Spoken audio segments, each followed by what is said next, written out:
Hello, I'm Carol Hinz, Associate Publisher of Millbrook Press and Carolrhoda Books, and I'm excited to tell you about some of our upcoming titles for fall 2022.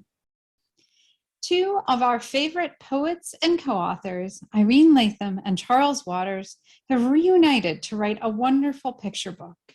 As you may know, their first book together was Cani Touch Your Hair? Poems of Race, Mistakes, and Friendship. After it was published in 2018, Irene and Charles had the opportunity to do some joint school visits, and their experiences talking with educators and students sparked the idea for this book. They really wanted to bring the themes of respecting others and celebrating diversity to younger kids. After trying a few different approaches for a picture book, they hit upon Be a Bridge, an upbeat, rhyming exploration of the many ways kids can connect with and care for others. Bright, joyful art from Indonesian illustrator Nabila Adani depicts two child characters who strongly resemble young Charles and young Irene as they head to school, and we see the way they navigate situations from welcoming a new student to not having a friend to play with on the playground to comforting another when things go wrong. After the school day ends, a diverse group of kids comes together to paint a mural in their community. The book's back matter includes a note from the authors describing their inspiration for this book, as well as suggested further reading, ideas for bridge building activities for educators, and a bridge builder pledge kids can take. This is an absolutely wonderful book for preschool and early elementary classrooms, as well as at home. I can easily envision educators reading it aloud at the beginning of the school year to kick off conversations about respecting others and building a caring classroom community. If there was one picture book I would want to pick up and hug this season, it would definitely be Big Bear and Little Fish. This immensely charming book begins with Bear at a carnival, hoping to win the biggest teddy bear of all as a prize. But poor Bear does not get her wish. Instead, she wins a fish so small it lives in an itty-bitty bowl. Bear brings Fish home and has no idea what to do with her. Fortunately, Fish is a friendly sort, and over the course of the book, these two creatures discover they have far more in common than Bear ever thought. It's a great book for anyone who has felt even a little bit anxious about making a friend. Author Sandra Nichols' gentle text pairs perfectly with Il Sung-na's illustrations of these unlikely friends. And a fun detail about the art, the color palette reflects Bear's mood, starting with cool colors and becoming warmer and warmer as the book goes on. Where We Come From is an incredible collaboration. In the early days of the pandemic, the book's four authors, Diane Wilson, Sun-Young Shin, Shannon Gibney, and John Coy, met weekly on Zoom to discuss how they might write a single manuscript about their own identities and family history, as well as our shared human ancestry. The result of this collaboration is a lyrical text that explores place, ancestors, movement, struggle, determination, and hope. As the text says, we come from place, language, and spirit, and each of us comes from story. The illustrations by Dion MBD are absolutely stunning, and they reflect the author's individual stories while also bringing them together in a cohesive visual whole. The book is a great way to begin conversations about identity or family history, whether at home or in the classroom. Back matter includes further information about key ideas in the text, including evolution, enslaved Africans, immigration from Korea to Hawaii, the Irish potato famine, the Great Migration, and American Indian boarding schools. It also addresses the question, where do you come from? And affirms the power of making space for all of us to tell the story of who we are.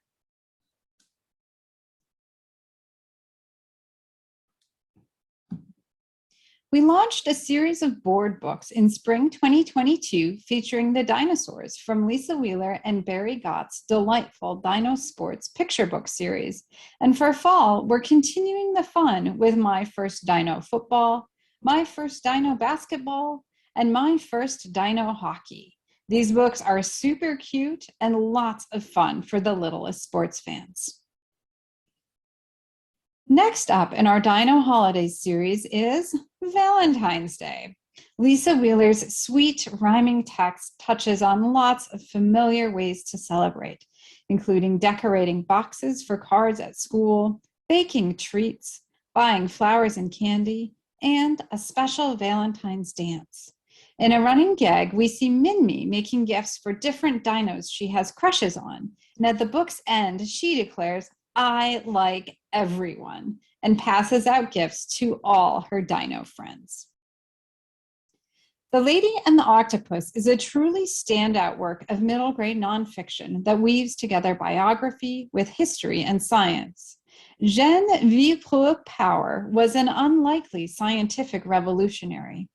Born in a small French village in the midst of the French Revolution, she did not attend school.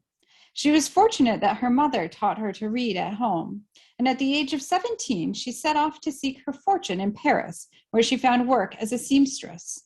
A job designing a wedding dress for a princess from Sicily led to her meeting and falling in love with a merchant named James Power.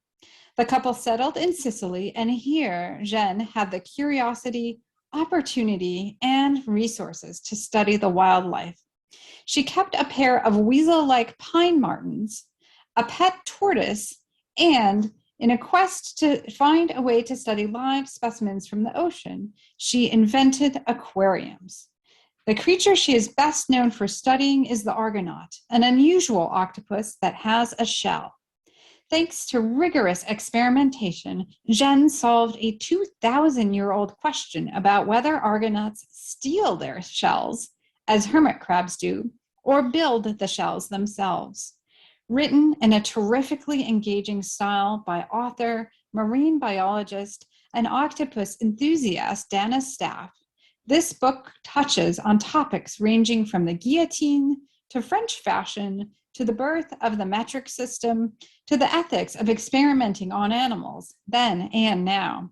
This deeply researched book is a supremely enjoyable read and will appeal to fans of Cy Montgomery's octopus books, as well as Joyce Sidman's Sybert Award-winning The Girl Who Drew Butterflies. A River's Gifts is an ambitious and fascinating nonfiction picture book. Author Patricia Newman is passionate about the environment, and she was captivated by the hopeful story of the restoration of the area around the Elwha River in Washington state after 2 old dams were removed.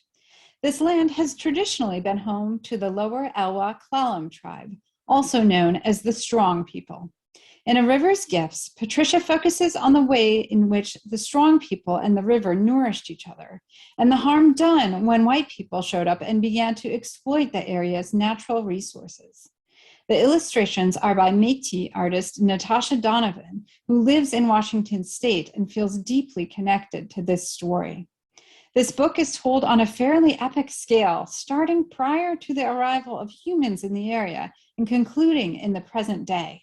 Back matter includes an author's note, an illustrator's note, and a note from Lower Elwha Clallam tribal member Suze Bennett, as well as a timeline, photographs, a selected bibliography, and further reading.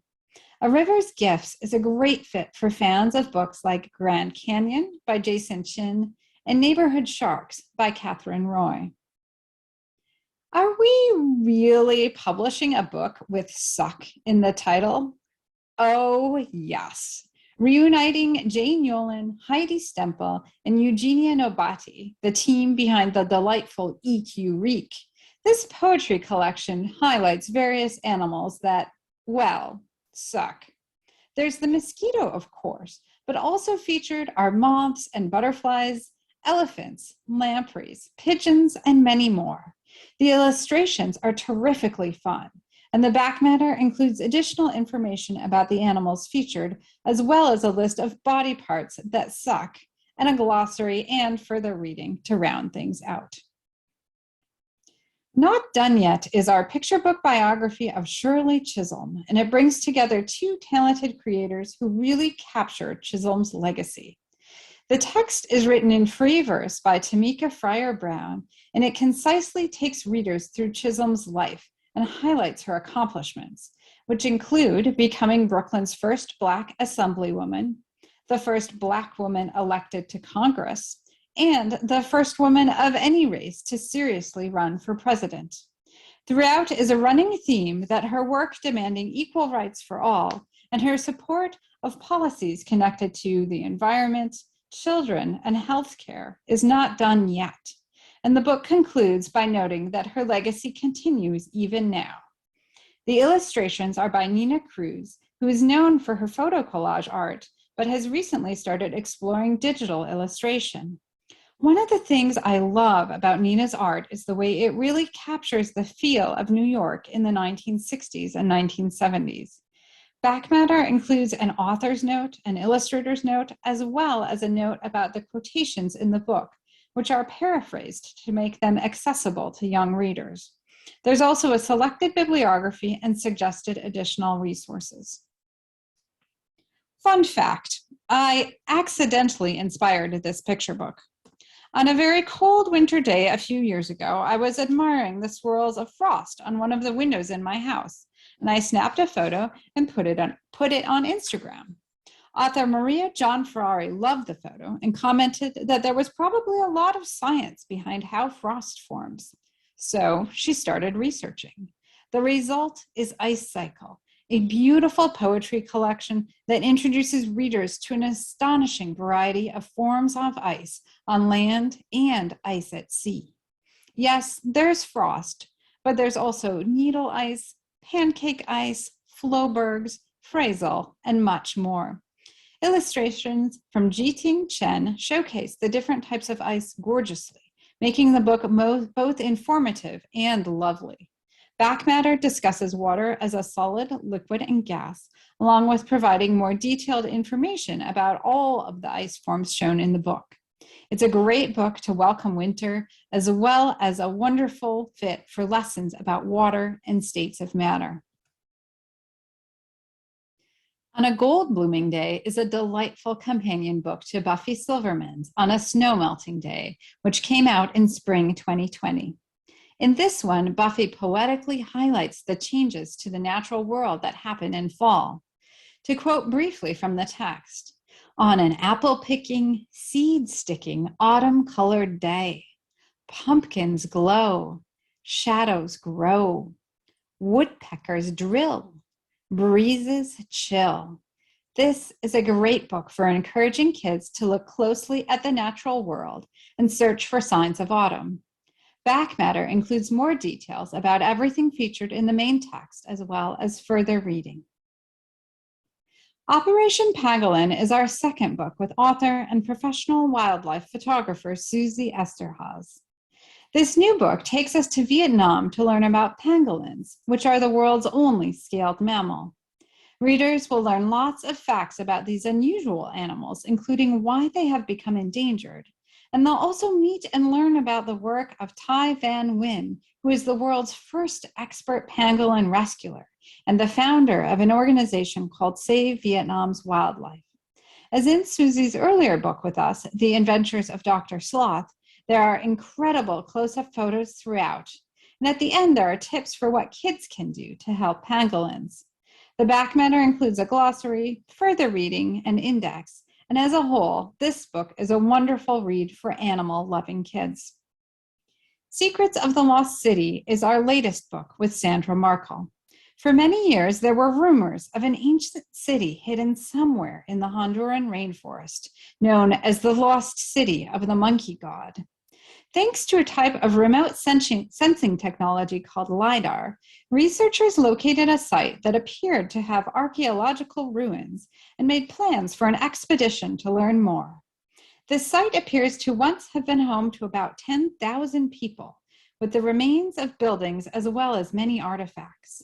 Because this site is so remote and there was so little human interference in the area, it also turned out to have an incredible wealth of plants and animals, including species not seen in Honduras in decades. Sandra's engaging text follows along as the scientists explore the wilderness and make discoveries, including the moment when one scientist came face to face with a jaguar while on a nighttime stroll. The book concludes by describing how the scientists were able to use their discoveries to make a case with the Honduran government to protect this rare and special ecosystem. Back matter includes an author's note, glossary, source notes, further reading, and an index. We first published a book called 50 American Heroes Every Kid Should Meet by Dennis Denenberg and Lorraine Roscoe in 2001. Since then, we've published a couple of updated editions, and now we're publishing an updated and expanded edition with 10 more heroes. It has most of the familiar names from before, as well as new figures, including Amanda Gorman, Dolly Parton, Fred Rogers, and Kamala Harris. This book is a great jumping off point for biography projects, and it has suggestions throughout for how to find resources to learn more about each of the heroes. Africa is Not a Country has been a strong seller for us since it was first published in 2000, and we decided it was high time for an update. The changes and updates we've made include changes to flags on the end sheets where needed, the addition of South Sudan as an independent country, new text and art for the spread focusing on Rwanda, and extensively updated statistics and facts for the back matter. This book is a fantastic introduction to the diversity of the African continent and to the everyday lives of the kids who live there.